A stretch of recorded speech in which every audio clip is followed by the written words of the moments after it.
that flush onto rocks. But the smokes are slowly going to be panning out, and Yunjin still on the rooftop there might be the golden opportunity for him to secure that kill and make it a proper 4v3 fight. I will remind you, with this circle, there is a possibility of another Watertown finish.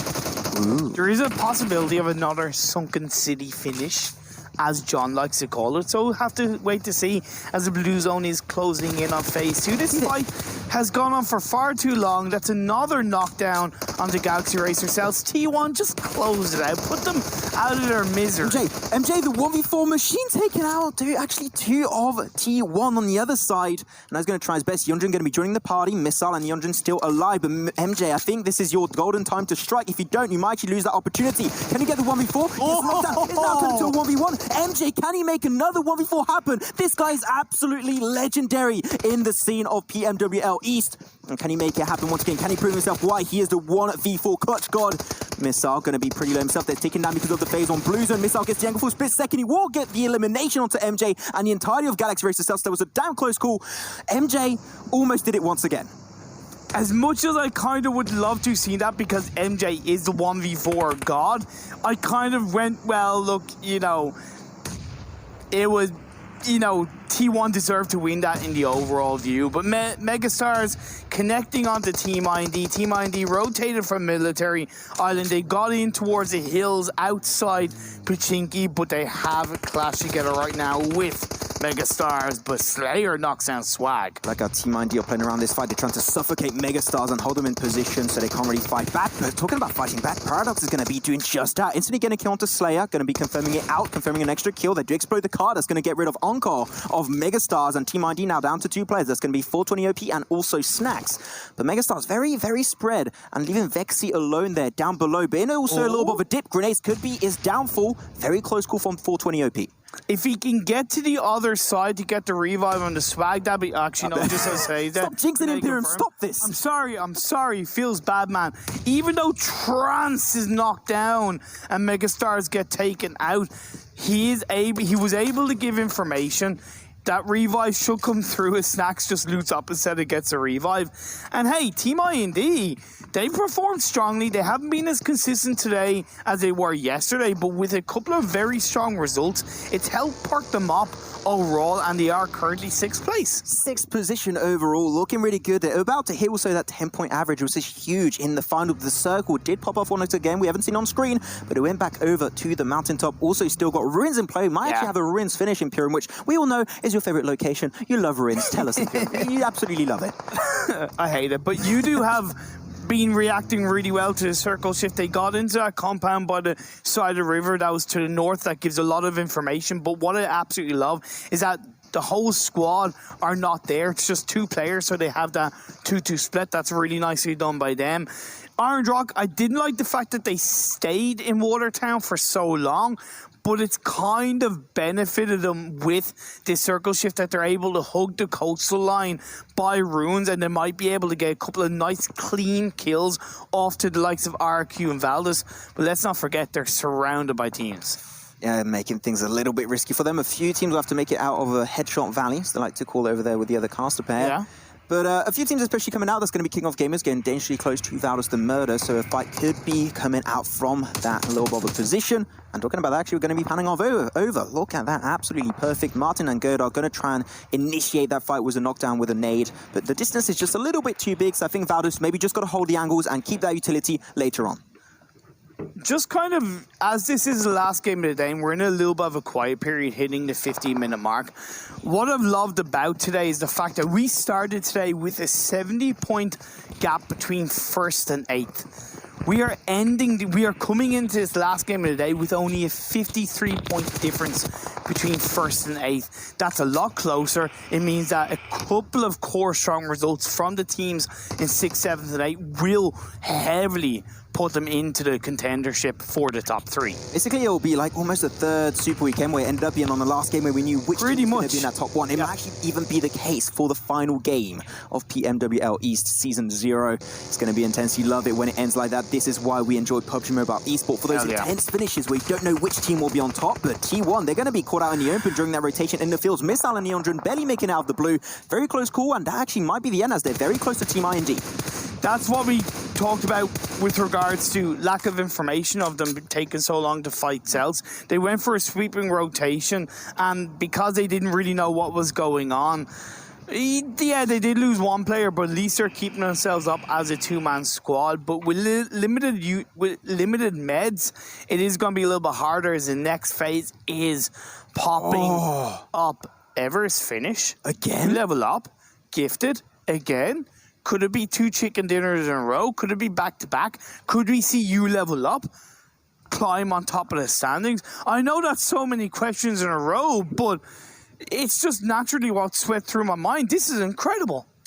I mean, one team that has been doing really good on Everest, that's RQ Athena, and they're going to be a team actually rotating instantly, going like, okay, you know what, we already had this circle, we have experience on it, we had a few other mistakes when we played versus Bigatron, we had the great grenades coming out from Microboy, and now they're going to get for that position first, and I think that's really good call from RQ, but maybe a 2-2 split would be better, just try and make sure in case the circle shifts away. It really depends. In my opinion, you got to go full in. We'll send it, Everest, that's fine. Send it. It's a good thought, but we'll have to see how it works out for them. Iron Rock, are these actually processing really nicely with that circle shift? Even though they're outside the circle, they're able to connect onto Valdis Esports, Valdis Murder, should I say. TSM Entity, they dropped into Watertown from Yasnai. They should actually sweep up towards the north and come in behind you. It would be a bit more of a surprise rotation, and they'll be show their dynamics, but instead they're choosing to go through Headshot Valley, which still isn't a bad call. I think they just want to avoid going through bridges again. I think like you want to try and really reduce the amount of bridges got to cross through a game, because those are really risky positions to be in. We got a big cluster of teams down south, up in the northwestern side of Pachinki. That's going to be Team ID, got Synergy, Box Gaming, and even another squad. But great engagement from Bigatron upon King of Gamers, and that's going to be the team really taking heavy casualties, having to move actually away from this engagement entirely, with Brug and Boz still remaining. They see Trance actually from Team ID and just going to instantly pick up that kill. That was very surprising, but they're just wide open by Box Gaming in the open, and that's going to be job done for Box Gaming as they secure the final kill. Third kill for them in this game. King of Gamers wiped off the lobby. 13 teams left, 41 players. With this sweeping circle shift on the previous phase, we are seeing a lot of players go down on their rotation, right? The likes of BTR taking advantage they currently have in this game. Nice juicy 4 kills. It's going to be a good start, but Box Gaming are towards the southwest. TSM Entity, they're being punished by Orange Rock, which is what I talked about. Orange Rock just taking full advantage of this Rune's position. I don't know what it is with Orange Rock and TSM Entity. They just like magnetize to each other on a wrangle, just always like, oh yeah, we're going to take a 5-boy. It's going to be very interesting. They do have a lot of love and respect for each other. Yes, it's true. It's a lot of love, you know, deadly love in a sense, you know, poisonous love, because they kill each other at the end, but still it's very intriguing to see which team could take this one, because Orange Rock, they got multiple angles that could give them the advantage, the edge on TSM. We're all very close. One grenade, and that could be over for both Clutch God and Jonathan. It was just really good positioning by Orange Rock, having 2 players outside the circle, but this was the push by BTR into King of Gamers. Outside the window, they got the better of them one by one, and it was honestly one of the easiest engagements for BTR. As much as it was cleanly executed, it was just kind of one by one. 1 HP player will say, went for the double flush, was like, hey, I'm Phyllis. 1 HP, that's all I need to confirm those 2 kills, and he got them flawlessly, nicely executed. But the circle is about to close up. A lot of teams playing on the edge. RQ, you know, playing very, very central on this one. Not going too high up on the mountain, just in case the circle does shift away from Everest, which I think is pretty good for them overall. But this circle, where might it take us, Imperium? Oh, we're going to have an Everest finish. Team ID losing an extra 2 players, actually. Oh, just about. It's on the eastern edge of Everest right now, right in the middle of RQ, but that's easier said than done to control it, right? I do think it should be okay. Team Seeker are sending you high up, actually wrapping around RQ. This is going to get pretty hairy, scary. Mary as BTR are going to be pushing in towards Box. Let's not forget the last chicken dinner on the Everest finish was actually won by Team Secret, so that's they are feeling confident to this one, but also Team The Breaches really well. Everest is Bigatron. Those are 2 teams to keep on your radars going into this, but Box Gaming have to move on forward. Bigatron, they got the information as a 4-man team. They're going to spray it down and pepper. Come on, Box Gaming, they got located distance. Can he hit the last bullet? Yes, that will be the case. Luxy gets it done. The Box Gaming still remaining as a 2-man squad with May and Break, but Break, he wants to go for the push on Bigatron. He is fearless. This man is mental. Valdis and Murder go down. 12 teams left. We see Team Seeker having 2 to 3 players inside on the southern edge of Everest, and then Ice Shots is down below, so they're kind of making sure that they are spread out quite nicely. On the other side of Everest, you have Udo Gank on the northern tip of the circle and Reject Scarlet on the northwest. Ardrock opting to actually, ignore TSM and go for that nice rotation that actually got Team Secret the win coming in from the east. If they can take out RRQ, that will be so good. Yeah, Orange Rock and TSM becoming double positive, so they're going to be just pushing away each other. That's completely fine. We're going for a nice position in the circle, but Box Gaming Loki getting battered by 420 OP of Team IND. Struggling despite being in the blues, and he's still doing pretty damn good, but Jonathan trying to get the upper hand onto Bigatron. They didn't really expect it, but Jonathan's going to get clapped straight back by Zuxi, confirming the kill potentially also, as Synergy get eliminated in 11th position. 10 teams still in this lobby appearing for the final game of the day. Things are getting really, really interesting. It's just like players are kind of taking each other out as they look to try and fight their way into the blue zone. TSM are going to go down. T1 are going to go down. 9 teams left just like that. As you level up, stick to the western edge of Everest, which I think is really good because it means that there's a high guarantee that nobody's coming in from behind them. They only have to worry north, south, and east. Most of the time when Orange Rock get eliminated, they die to the hands of TSM and Steve. They're not here anymore. They just got taken out, right? So this is maybe a chance for them to take a really good game. Great grenade from B11 from a distance, going to connect on two, both Gil and Viru. And now they'll try and remain as a two-man army on the side with Mavi and Scout. They're going to go with a nade, try and potentially confirm those two kills.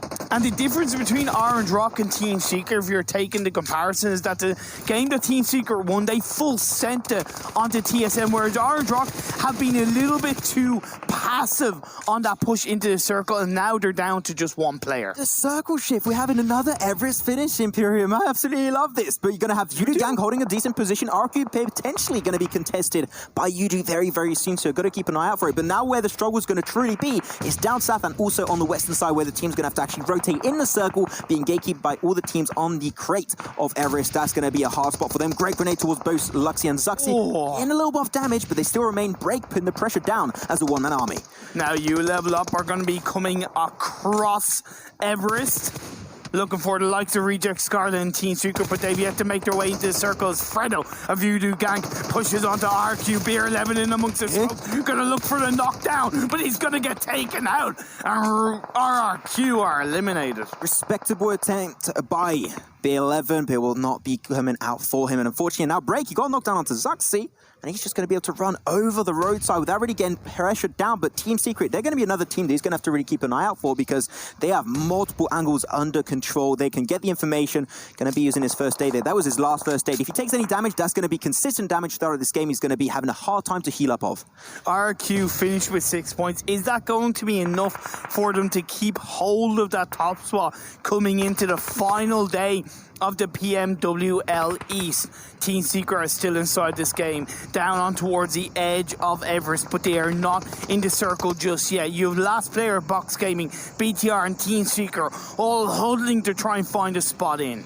Oh, I saw Break get out there for a second. Gonna be trying to get information on Ice Shots. I mean, he's in the car, so that means he's gonna be making some sound. He gets it, but no, Ice Shots gonna be clapping straight back. That was very, very good response time from him, and he eliminates Box Gaming in 7th position. But now the fight on the mountaintop of Everest is still gonna be unfolding. Bigatron tried their best to breach that position away off Yudu Gang, but they're gonna be coming out strong, remaining as still a 3-man squad, and they are putting absolute pressure on the teams around them. You level up, looking for the back-to-back chicken dinner.